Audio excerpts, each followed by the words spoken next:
what's being asked and what we have to use to find that out. So how would you go about looking at a problem like this? What would it, just kind of general terms, what does what it says mean to you?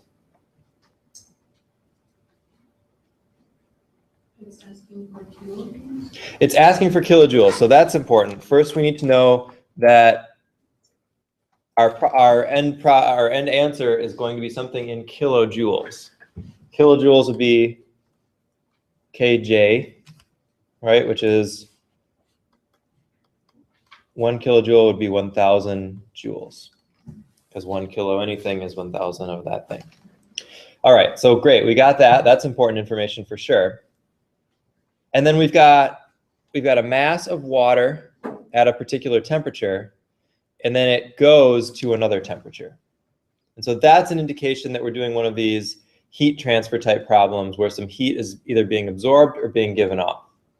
In this case, a bottle full of hot water is transmitting its energy through heat to some sore muscles by putting them on the sore muscles and cooling that water to body temperature. When you take a bottle of hot water and you put it on your body, the heat is flowing from the hot water to your body, right, which is transferring energy. So what's the general equation for transferring energy? How do we calculate how much energy is transferred? Yeah, the amount of heat or energy is always going to be the mass, usually of water, but it could be other things. Yeah, times the difference in temperature, which we call delta T, which is the difference in the two temperatures. So in this case, that's going to be 65 minus 37, because we go from 65 to 37. And then there's a final term, which is the specific heat, which we usually ignore because why? Yeah, for water, it's just 1 calorie per gram degrees C. The only reason it's important to not ignore that is because of the units. So if you're doing very careful accounting with your units, the only way you get calories is by putting that term in there. Yeah. Does it matter the order of specific heat and delta time? No, any order. Multiplication you can do in any order you want. All right, so this mass is going to be in grams. This is going to be in degrees C, and then this is in calories per gram degrees C. That cancels grams and degrees C and leaves us with calories as our measure of heat. That's important to keep in mind because this question asks us for kilojoules, right? So that means that we're going to have to do a conversion at the end also to convert our units. So let's do that first equation first. We've got our mass of water, which in this case is 725 grams. We've got our change in temperature, which is 65 minus 37, so that's 28 degrees. And we've got times 1, so 725 times 28.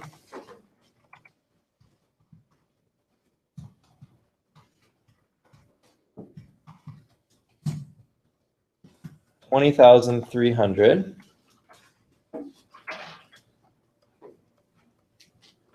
And that's calories. Another way to write that would be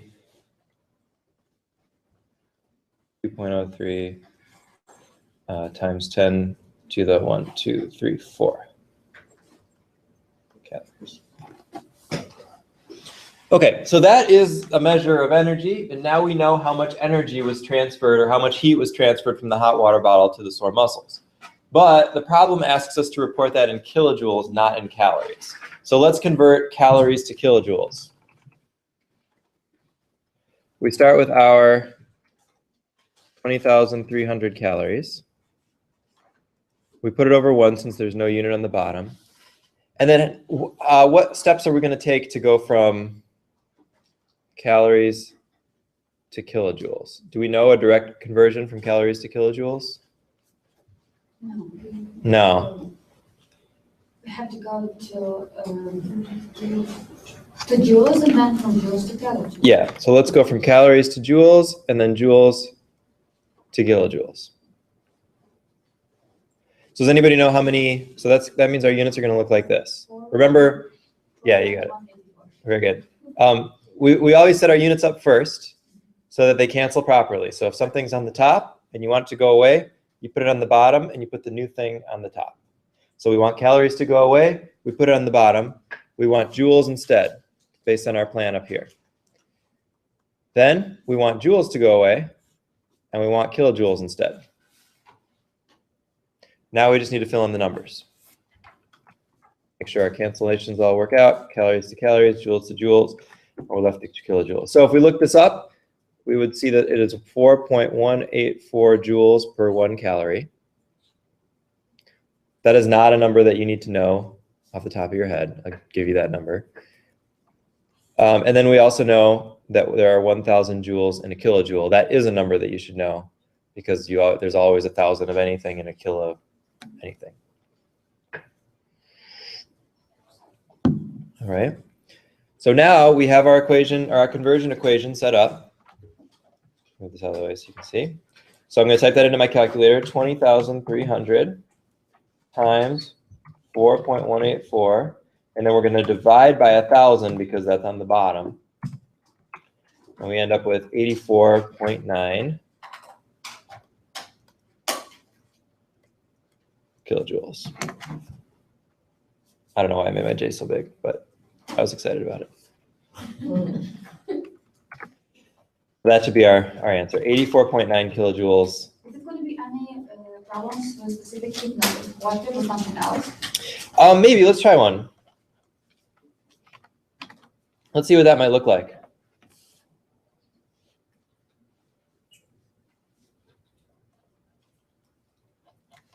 You know, maybe not, actually.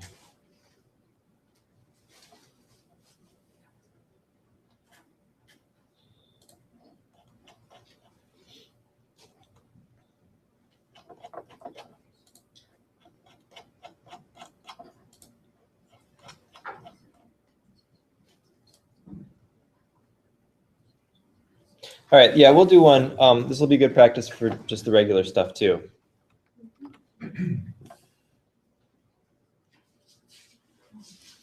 We're just going to look at a couple of these.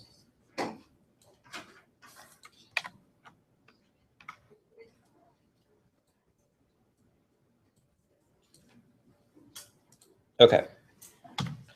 Use the heat equation to calculate the energy in joules and calories for each of the following. We'll just stick with calories for now. But the difference in these two, besides the numbers, is that one is heating copper and one is heating water. So that's where the specific heat can come in because copper has a different specific heat from water. So let's look at how that would work. So first of all, how would we do the first one, the water one? How would you figure out the amount of heat, the amount of energy and calories it takes to heat 25 grams of water? 25 grams of water multiplied by delta temperature by 1. Yeah, so we'll do our heat energy is going to be the mass of the water, which is 25.0 grams, times the change in temperature, which is 25.7 minus 12.5, or was that 13.2? Yeah. 13.2 degrees C difference, times the specific heat of water, which is 1 calorie per gram degree C.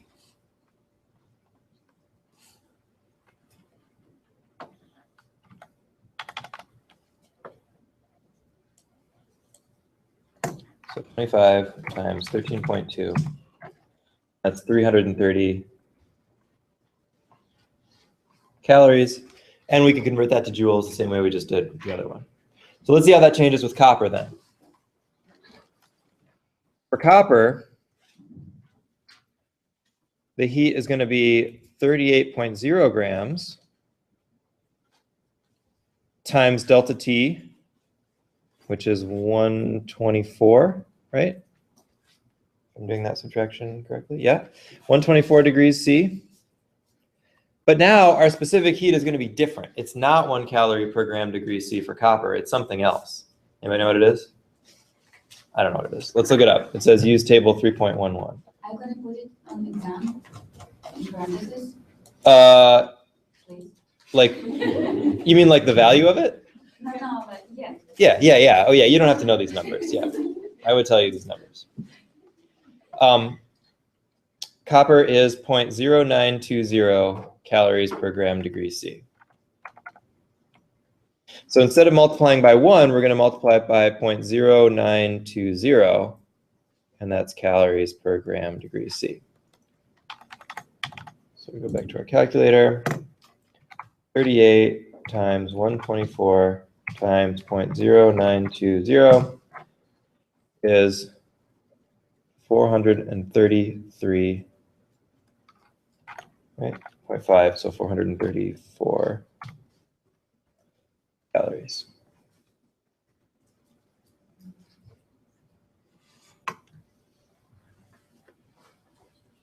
So that's the only difference that you would see in those. Also, we should note, if you're given a table like this, and the question is asking for the answer in joules, you can just use the different specific heat, and you'll end up with joules instead of calories.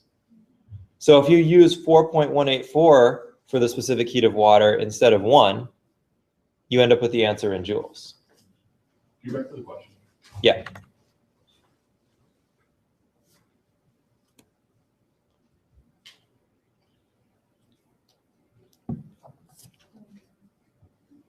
So the other part of this is the phase change bit.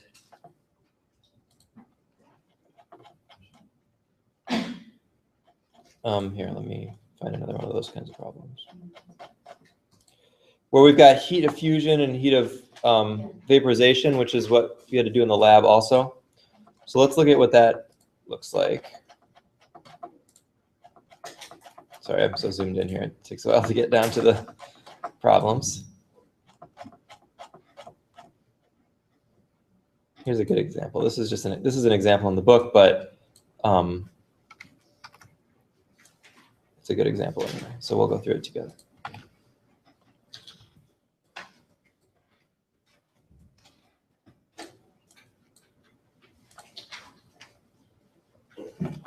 Okay, calculate the total heat in joules needed to convert 15 grams of liquid ethanol at 25 degrees C to gas at its boiling point of 78 degrees C.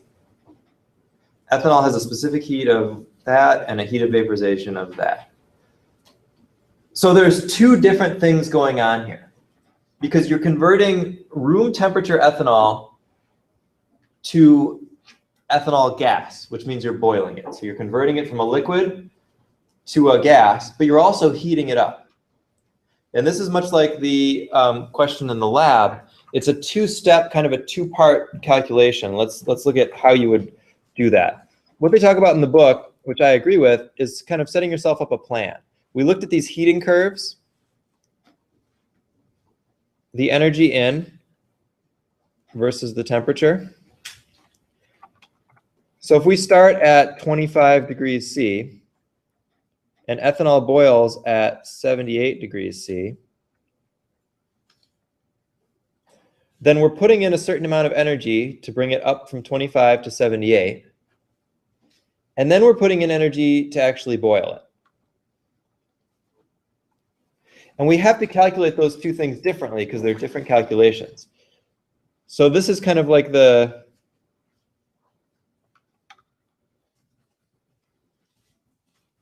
us warming up the ethanol from 25 to 78.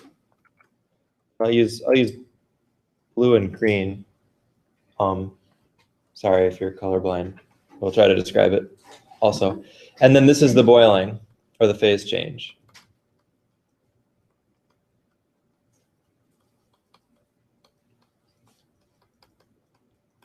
So first we calculate the warm-up, and then we calculate the energy of the boiling, and then we add those together to get the total amount of energy. So let's do the warm-up first. The warm-up is what we've just been doing. To calculate the warm-up, the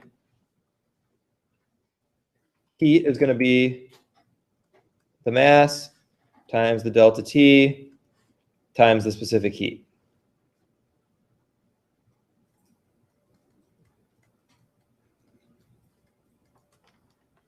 That's what we've just been doing, right?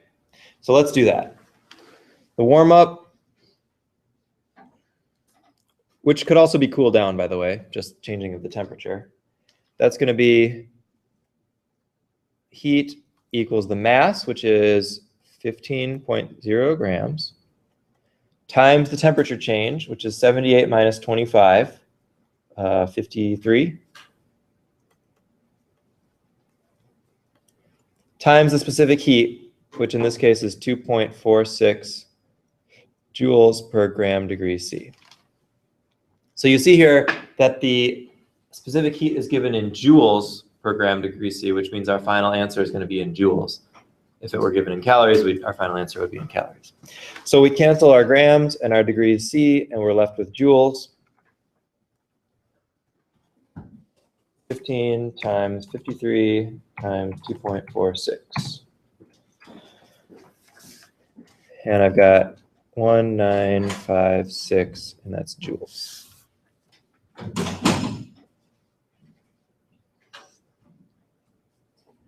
So that's how much energy it takes to heat the ethanol from the liquid ethanol from 25 to 78. Now let's look at the amount of energy it takes to actually boil the ethanol.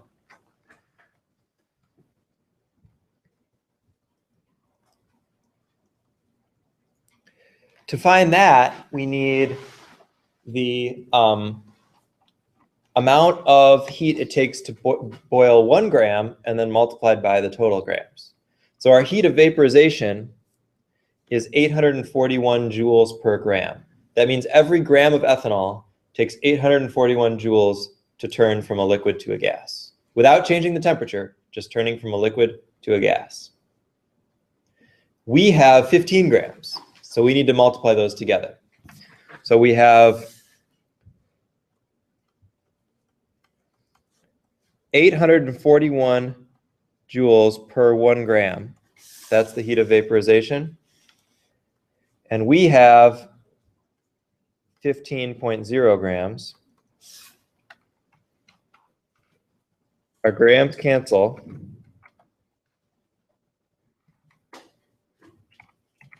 $841 times 15 is 12,615 joules.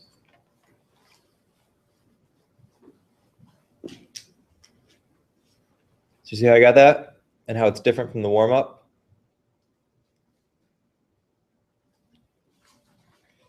So then the total energy needed here, or total heat,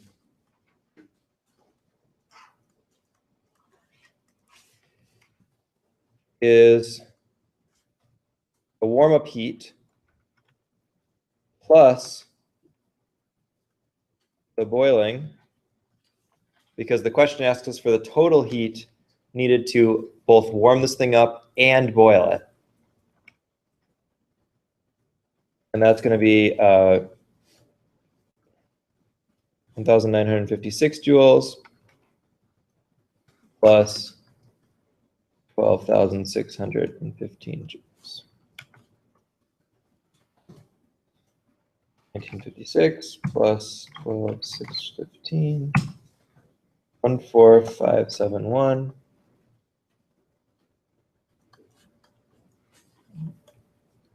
So that's the total number of joules that it would take to both warm this thing up, warm this ethanol up, and boil it. Now the lab calculation, for those of you who haven't gotten to that yet, I know a few people turned it in yesterday. The lab calculation, or 2 days ago, whatever. Oh no, because I had to leave early 2 days ago, so you probably didn't turn it in. The lab calculation is the same, but it's cooling down water on the skin. That very last, I think it's the very last calculation in the lab, you know what I'm talking about? Those of you who got there. So you have to first calculate how much energy it takes to condense the water, or how much energy is given off by the steam condensing, and then cooling it down. So you've got a cooling step and a phase change step, and that's done in the same way as this. Often what you find is that, and this is true for many substances, that it takes a whole lot more energy to actually boil it than to warm it or cool it. And that's part of what the lab talks about as well, that steam is much more dangerous than hot water, because the energy released by the steam when it condenses is much greater than the energy released by the hot water when it cools down. All right, so those are some good energy questions. Keep practicing those in the homework, and you'll see some similar things on Can you give us some Tuesday. problems, example problems for vaporization, or just like to find them? For what? Find the heat of vaporization or heat of condensation, or it's going to be on. Yeah. Oops. Because we have it here, we have it stated. So. That's right. So you can work the other way also. Let's look at an example of that.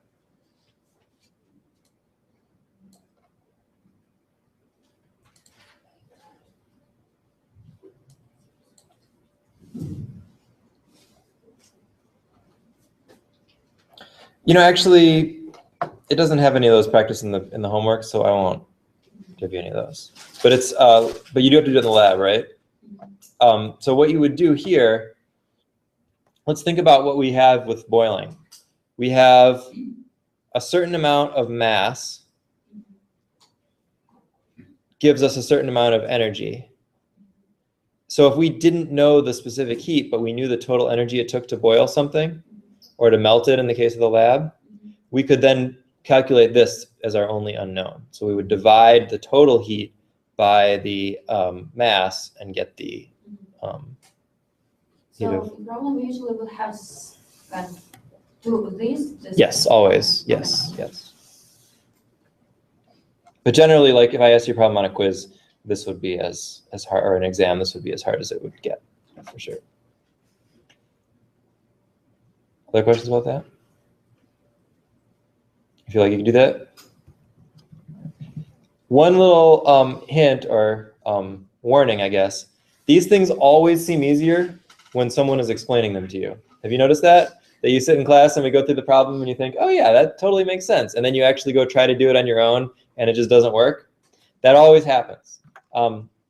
So to get to that point, first of all, try to do some problems just like this as soon as you can after this. And then go back to the notes, go back to the video, and try to follow along and work out your problem along with it. There's also good examples in the book that take it step by step. And so you can kind of go a little bit at a time instead of just putting this away and looking straight at the homework problems.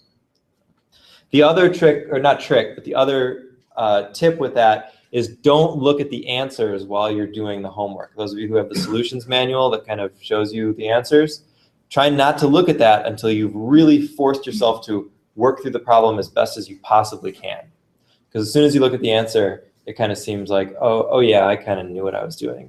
But really, maybe you didn't. So, and certainly come see me if you want some practice with that, or if you want me to kind of look at how you're going through the problems and talk about it together. All right, so let's get away from the math for a second and get into some electrons. I guess it's not away from the math, but this is counting and subtraction, which people tend to like a little bit better than all the other stuff. So let's talk about electron count. So when we left off on Tuesday, we looked at how to figure out the number of electrons in an atom or in an ion. If you have a neutral atom, the number of electrons is the same as the number of protons. So if I said how many electrons are in a silicon atom, you could look at the periodic table and say how many. How many electrons are in a silicon atom? Anybody know the symbol for silicon? SI. SI, good. So how many electrons would be in a neutral silicon atom? 14, right. Because it's got 14 protons, and so it would need 14 electrons to balance that out. If we have a charged atom called an ion, our electron count could be a little bit different. So I'm going to write down some ions here, some atoms or ions here. We're going to do a couple of them together, and then I'm going to ask you to do a couple of them. All right? So we'll start with the one we just looked at. Silicon, Si, has 14 protons and 14 electrons for a neutral atom. Why do we not count the neutrons there? Well, the neutrons aren't charged, that's true, but why wouldn't we say, why wouldn't I ask you, like, also give me the neutron count? Anybody remember why we can't do that in this case?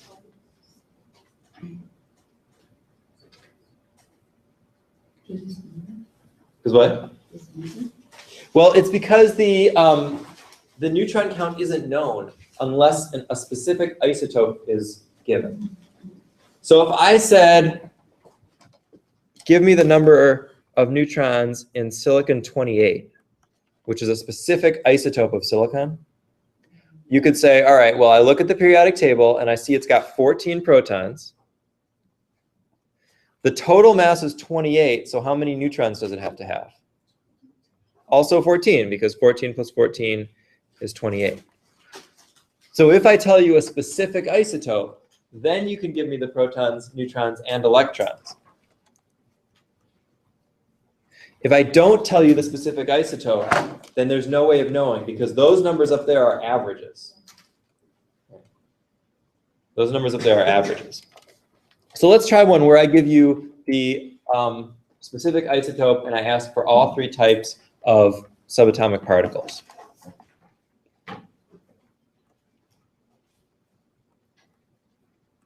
Let's look at bromine 79.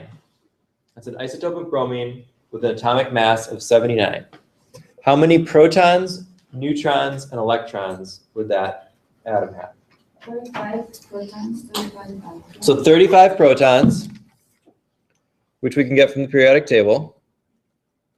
And don't worry if you can't find them quickly, that's fine. You'll get there. And also, our periodic tables that we use for the exams and stuff have, which I don't have one. What happened to the, okay, I better get some more periodic tables.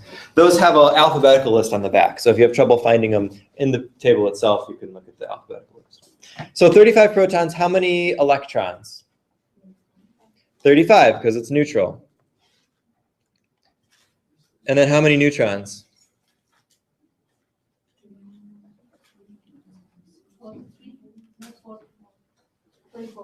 44? We get 44? Yeah, 44 neutrons. So you take that atomic mass, 79, subtract the protons, so subtract 35, and we end up with 44 neutrons. Okay, let's get back to our electron counts then.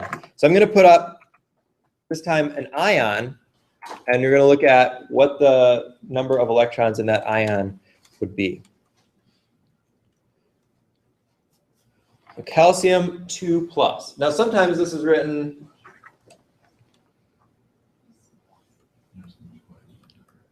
+2. It doesn't matter if you put the plus on one side or the other. There are some conventions for that. I usually put the number first because then it's less confusing if there's other stuff nearby. You can tell that the 2 is supposed to go on the calcium and not something to do with the next one. But that means the same thing. So if we have a calcium with an overall positive 2 charge, what does that tell you about its protons and electrons?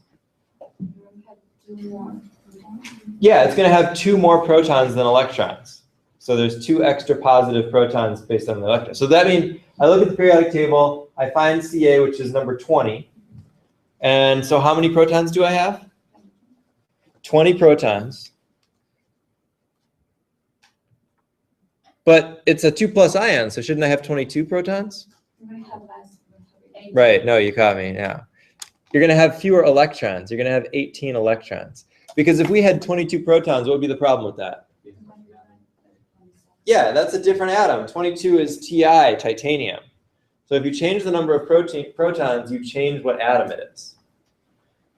That means if you want to still have Ca, just with a different charge, you have to adjust your number of electrons and not mess with the number of protons. All right, I'm going to put a couple on here now, and I want you to try to tell me the number of protons and electrons in each of these atoms. Oops, it's a different color.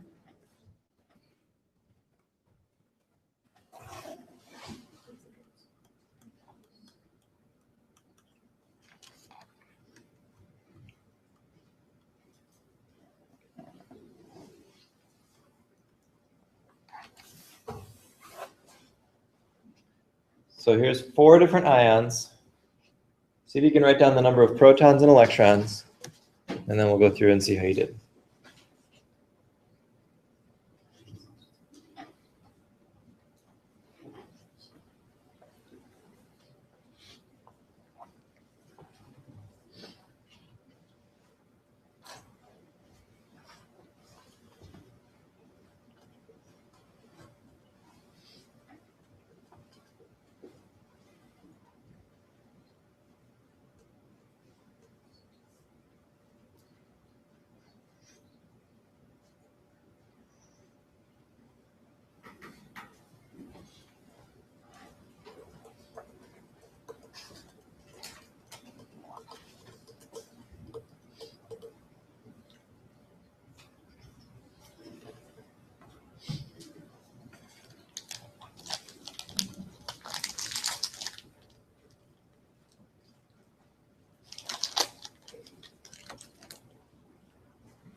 Yeah.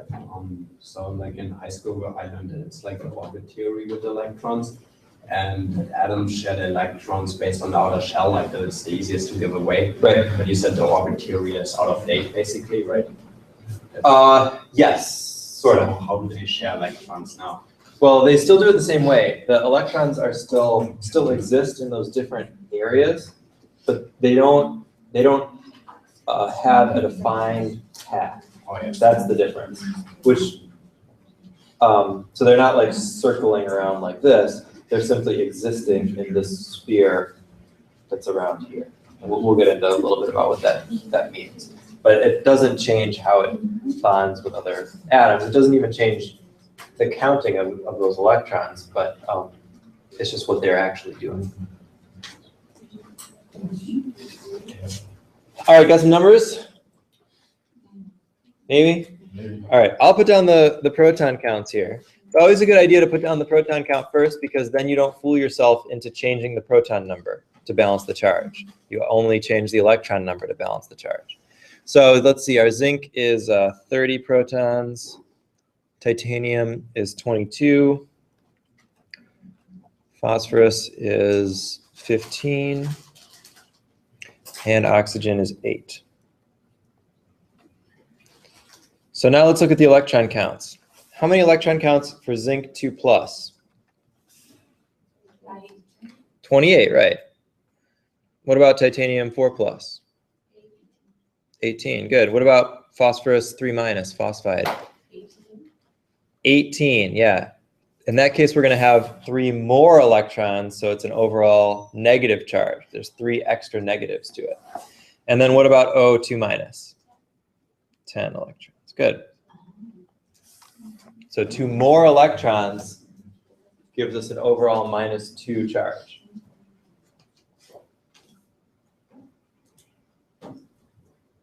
Okay, now that we can count the electrons, we can talk about a little bit about the electronic structure and get to what we ultimately really care about, which is the outermost electrons.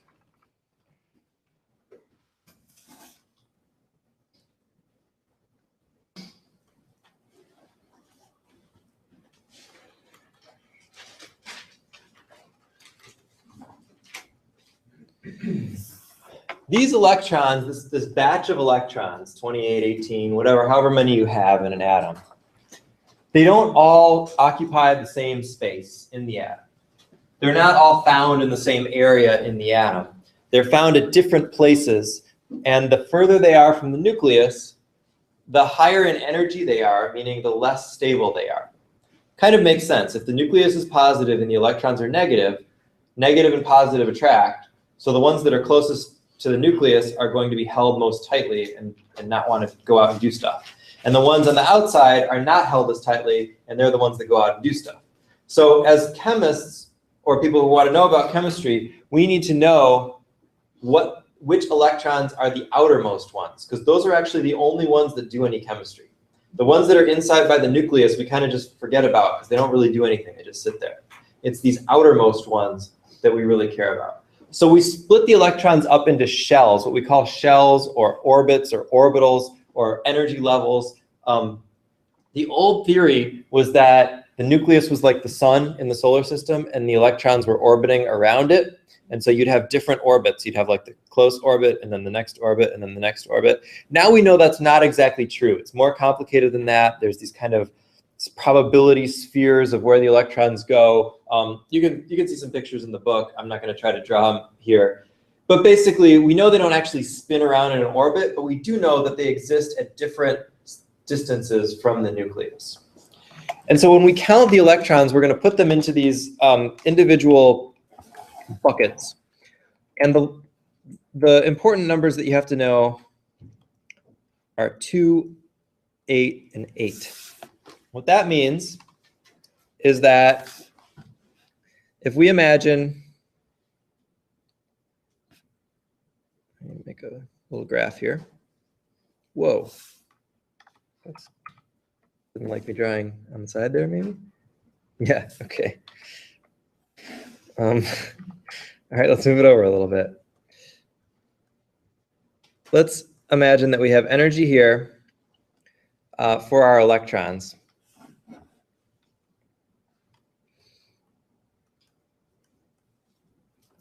And then down here is going to be distance from the nucleus. And we're going to imagine 3 buckets that can hold electrons. There's one small bucket very close to the nucleus and very low energy that can hold 2 electrons. Then there's another one a little bit further out. It's a little bit higher in energy and a little bit bigger. And that can hold 8 electrons. And then there's a third one, a little bit farther out and a little bit higher energy, that can hold 8 more electrons. And we're just going to number these different buckets, and we're going to call them, you can call them shells or levels or buckets or whatever. We're going to call this one 1, this one 2, and this one 3. So depending on how many electrons an atom has, it can fill up 1, 2, or 3 buckets. Let me give you an example. Let's draw this again.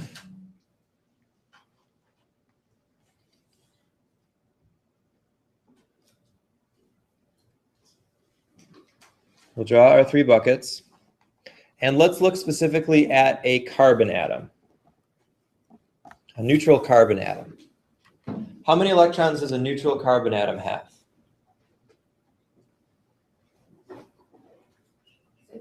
6. 6 protons, 6 electrons.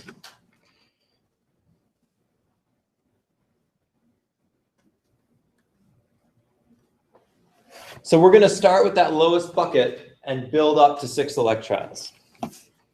1, 2, 3, 4, 5, 6. All right, nothing tricky there. You just build from the bottom up to 8, 8. But then here's why this is important, or why we even care about doing this. We can now say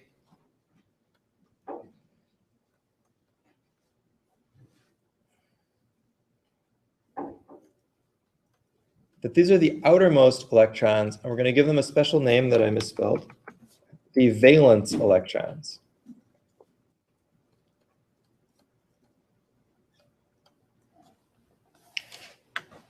Those electrons in that outermost bucket or that outermost level are the ones that do all the chemistry. So for the purposes of chemistry and of other atoms interacting with carbon, carbon basically has 4 electrons that are doing chemistry, that are doing these things. These other electrons down here are called the core electrons.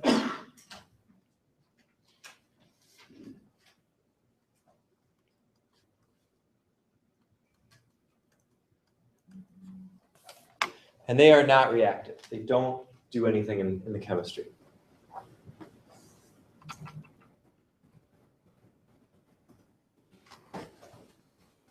So one thing that we might do to start with this, I'll give you one to practice here, is I would ask, draw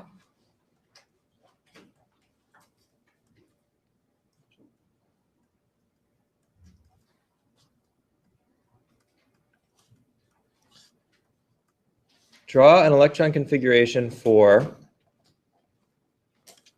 sodium, Na. I ask you to do 2 of them, and a sodium ion, Na+. Not that different. What's the difference between Na and Na+? Yeah, 1 electron, right? Na+ has 1 fewer electron than the Na. So I want you to draw the electron configurations for those 2, and then I want you to answer 2 questions about each of them.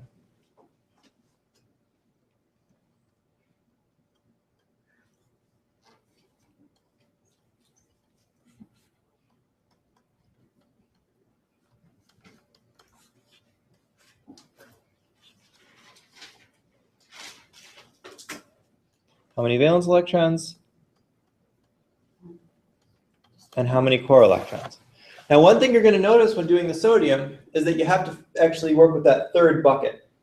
So if there's electrons in the third bucket, that third bucket is the valence electrons, and all the other ones, 1 and 2, are the core electrons. So see if you can draw those two electron configurations and answer those two questions about them.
It's okay to just eat candy for lunch, right?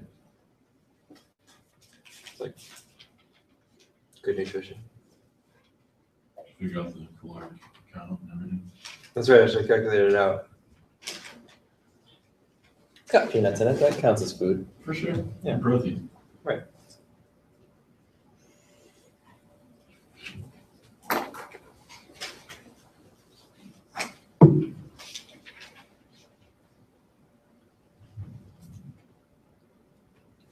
All right, you got your buckets?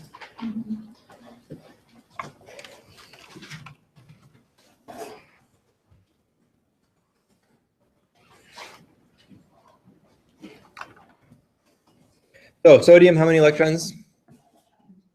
11. So that's 1, 2, 3, 4, 5, 6, 7, 8, 9, 10, 11. Yeah? All right. And so then for sodium plus, use the magic of technology and just copy it over here. And then we just get rid of one electron, right? Okay.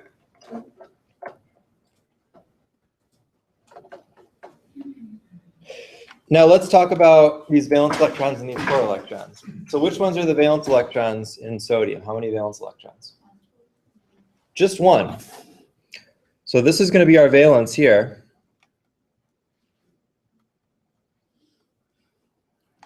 And then all of these are the core. And what about for Na plus? 8, right? Yeah, 8. So now we have 8 valence electrons and 2 core. So 1 valence electron here and 10 core electrons. And then this one has 8 valence electrons and 2 core electrons. All right, now why do we care about this? Why is this important? Well, there's one rule that I'm going to kind of paraphrase in a non-chemistry way.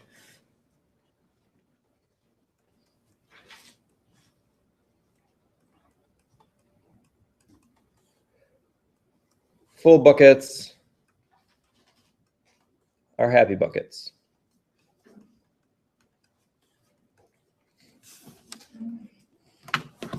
In other words, a full valence shell, or a valence shell that is full as it can go, which could either be 2 or 8 electrons, depending on which shell it is going to be more stable. That element, that atom is going to be more stable than if it were partially full. That's what that means. So then in looking at these two diagrams for Na and Na+, what can you say about the relative stability of those two atoms? Which one do you think would be more stable? The second one, right, with its full shell. Is that reflected in our experience of these atoms, of these elements? We watched the video on Tuesday, right, of throwing the stuff in the lake? So sodium neutral sodium metal is this highly reactive substance that you throw in the lake and it explodes. And part of the reason for that is because it really wants to lose that one electron. So it's going to give that one electron away to something really easily, release a lot of energy. Sodium ion, Na+, is much more stable. That's the sodium in sodium chloride, table salt. That's the sodium in our bodies and seawater, all of that. That's not reactive at all. And so we can use that electron count to kind of figure that out. And it can be really powerful because we can answer questions like this.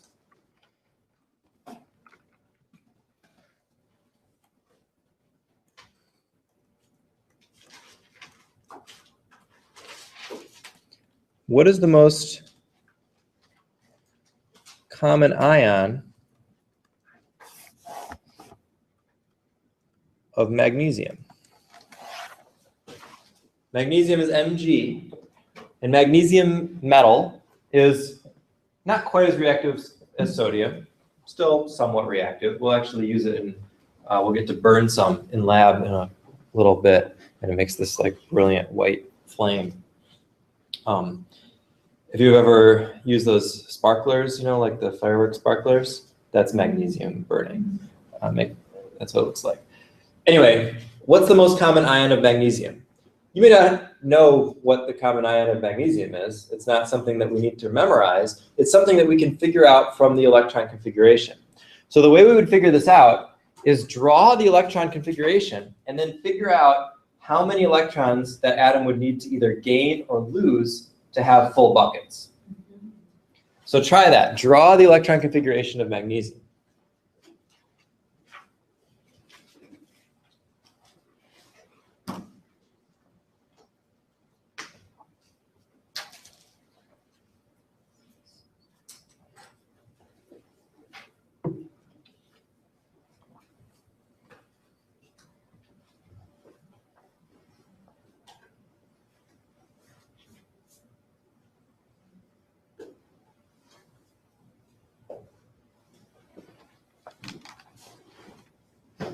What? Okay. So how many valence electrons did you come up with? How many what? Valence electrons for magnesium. 2. 2. Everybody get 2? There's 2 in that last bucket. So magnesium has 2 valence electrons. So what would you say would have to happen to magnesium? What would be the easiest thing to happen to magnesium to give it full buckets? You could add 6 or lose 2. And so there would be 2 possibilities for a common ion of magnesium. You would either expect that it would be Mg2+, where it's lost 2 electrons, or Mg6-, where it's gained 6 electrons. General rule, you go with the lower number. We don't want to move around that many electrons. So the most common ion of magnesium is 2+, because when it loses those 2 valence electrons, it now has a full bucket, has a full shell. And that's true. And that's actually, because of the layout of the periodic table, that's true for all of the elements in column 2A. They all want to be +2, just like all the ones in 1A want to be +1. So let's try another one. What is the most common ion of sulfur? No, let's use a different one. Let's say nitrogen.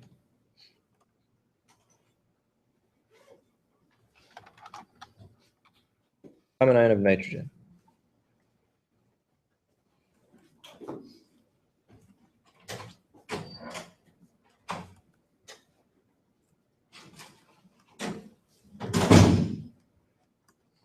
You can use the same technique, build up your electron configuration, and see what's the fewest number of electrons you can either put in or take out to get to a full bucket.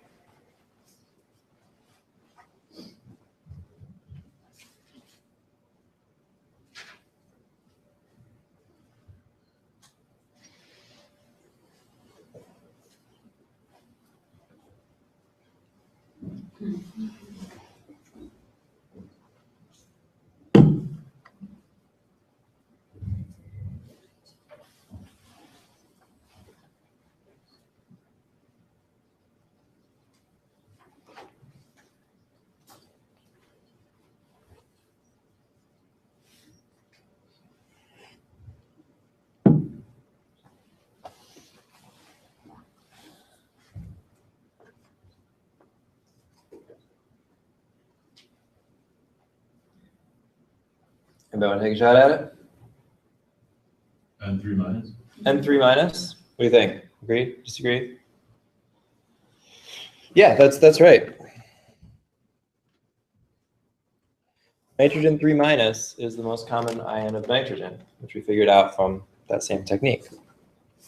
So now for many atoms, you can figure out what the most common ion is just by doing that.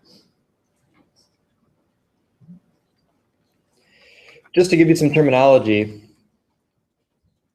the chemical term for this idea is called the Octet Rule, because most atoms, except for the very first row, the second and third row, they are most stable with 8 electrons, because a full bucket is 8 electrons. That's where that word octet comes from. So if you hear Octet Rule, that's what that's talking about.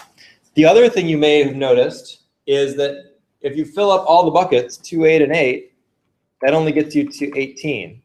And there's a lot more atoms after 18. So the answer to that is it gets more complicated. So if you go on in chemistry, if you take general chemistry or something like that, you'll learn how to do electron configurations for all the atoms. But it does get a little bit trickier and a little bit less general. It doesn't follow the rules as well as you go down. So we're going to stick with those first 3 rows up to 18, where this all works very nicely. If you aren't okay with that, come talk to me and I'll tell you the other rules too. That's fine. But for this class, we're going to focus on those first 3 rows. All right, you think you can do that? Okay, last piece then is what happens when we make ionic compounds, when we put ions together.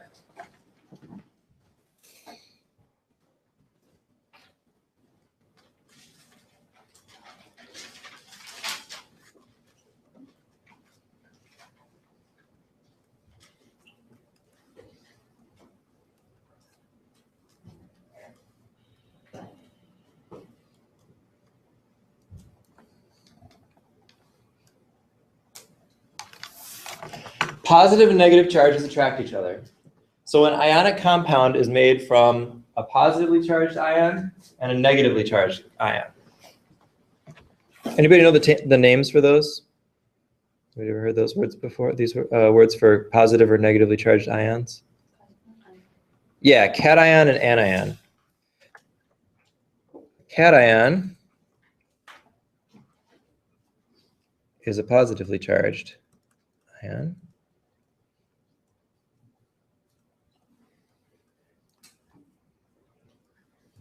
And an anion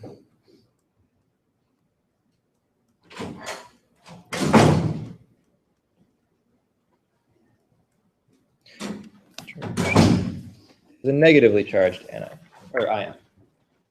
So a cation and an anion are going to come together to form an ionic compound.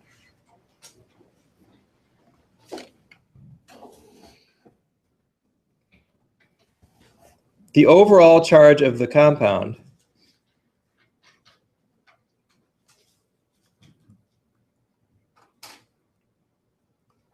should be 0, should be neutral. So when a cation and an anion come together to make an ionic compound, the overall charge has to be 0. Sometimes that's really easy. If you have a sodium ion, that's Na+, and you have a chloride ion, that's Cl-, you have 1 plus and 1 minus, and they come together and form NaCl, or sodium chloride. The overall charge is 0 because the +1 and the -1 cancel each other out. But what happens when you don't have even charges like that? What happens when you have sodium with oxide, which is O2-? What do you think? How would you account for that? 1 minus? Well, we can't change the charge because, you mean overall together it would be 1 minus. That's true, but our rule is that the overall charge here should be 0 of the compound. So how do we make a compound from sodium and oxygen and have an overall neutral charge? We could have another one, yeah, but if we're leaving these the same, I heard it from a few other people. 2 sodium. Yeah, we need 2 of these. But if we had these two together, plus that oxygen, now it balances out, right? 2 plus, 2 minus, that's neutral. The way we write that as a compound is we make a little 2 subscript under the line by that sodium. And that tells us that there are 2 sodium ions for every 1 oxygen ion. And now we know that, now we can see that it's balanced. So how would you write the compound between, the ionic compound between let's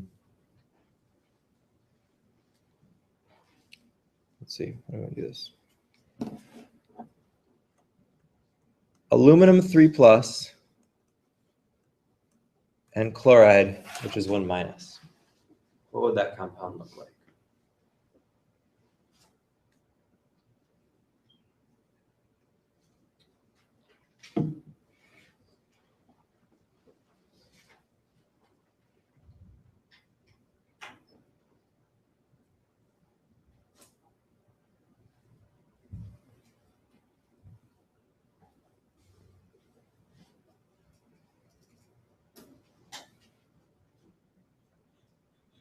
So you'd have a 3 plus aluminum, and you have a 1 minus chloride. So what do you have to do to make those match up? 3 chloride. 3 chlorides, right? But we can't just have one of those, we need 3 of them. And then all of those will add up to 3 minus to cancel out that Al3 plus. So what would that formula look like? Al Cl3. Yeah. So now they balance each other out. Okay, let's try another one.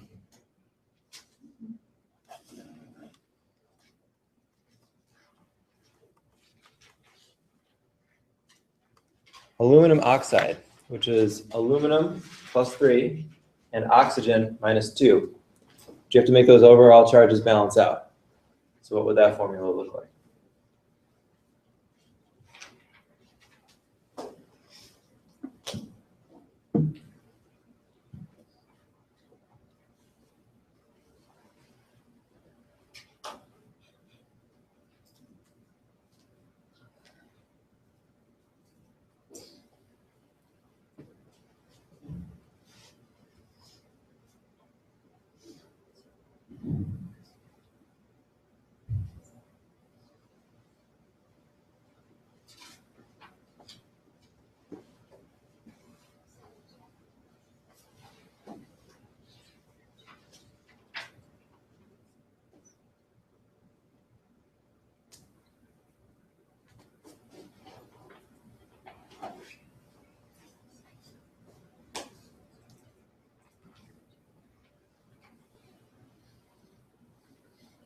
All right, feel good about this one? What do you got? What? Yeah, so in this case, we can't just change one of them because we got a 3 and a 2. So if you double the 2, you get 4 minus and 3 plus. That doesn't help. So we've got to actually change both of them so that they end up in the same charge. To do that, we're going to take 3 of the oxygens and 2 of the aluminums. And you see how that works? Now we've got 6 plus total and 6 minus total. So those can balance out and become neutral.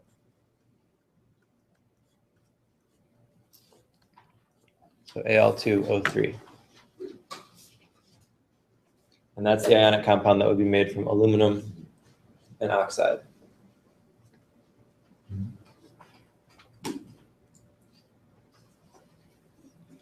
You see how that works? So the overall charges have to balance out. Sometimes that means you have to change the numbers of both of them.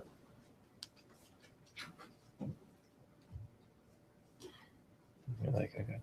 All right. Questions? Do a last one?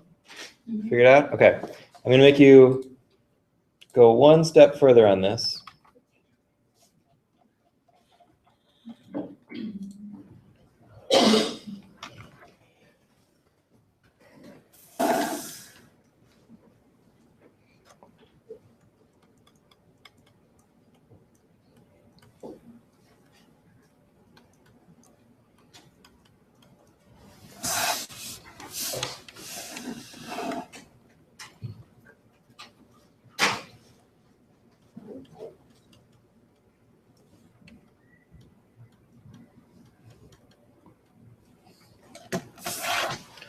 Magnesium sulfide. So notice I didn't give you the charges on the ions. I will tell you, because if you don't have a periodic table with you, magnesium is Mg, number 12, and sulfur is S, number 16. So how are you going to figure out what type of ions these two elements form?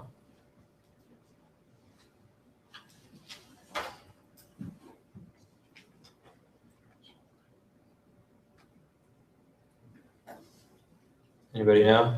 Do we have an idea?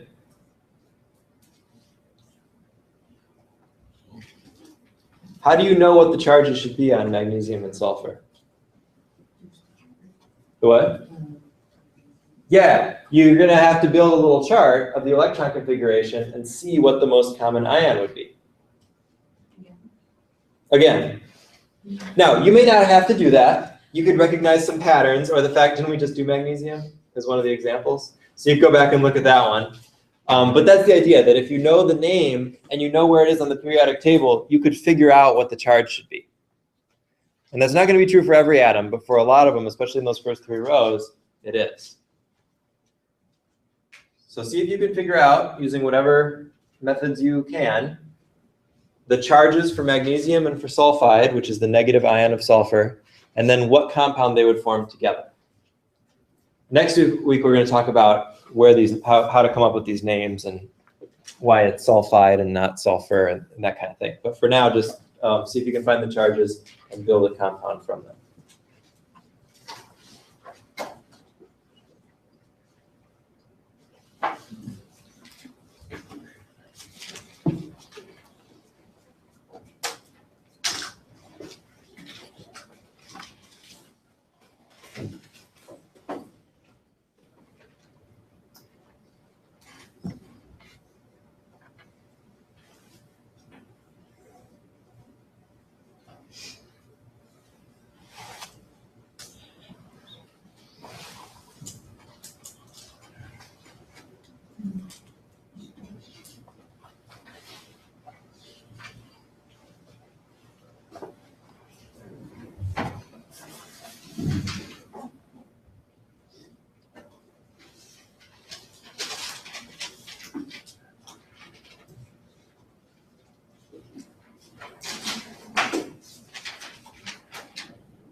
So what do you think?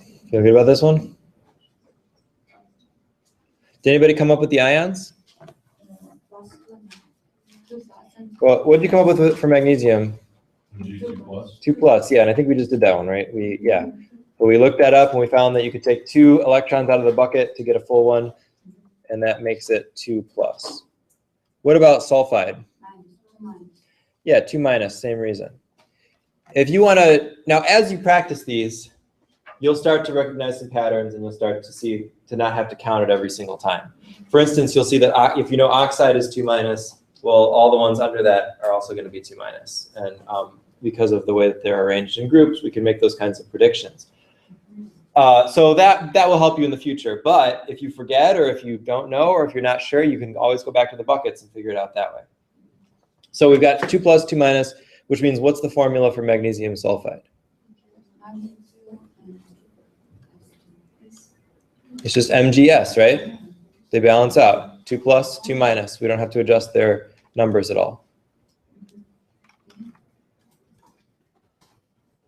That's it.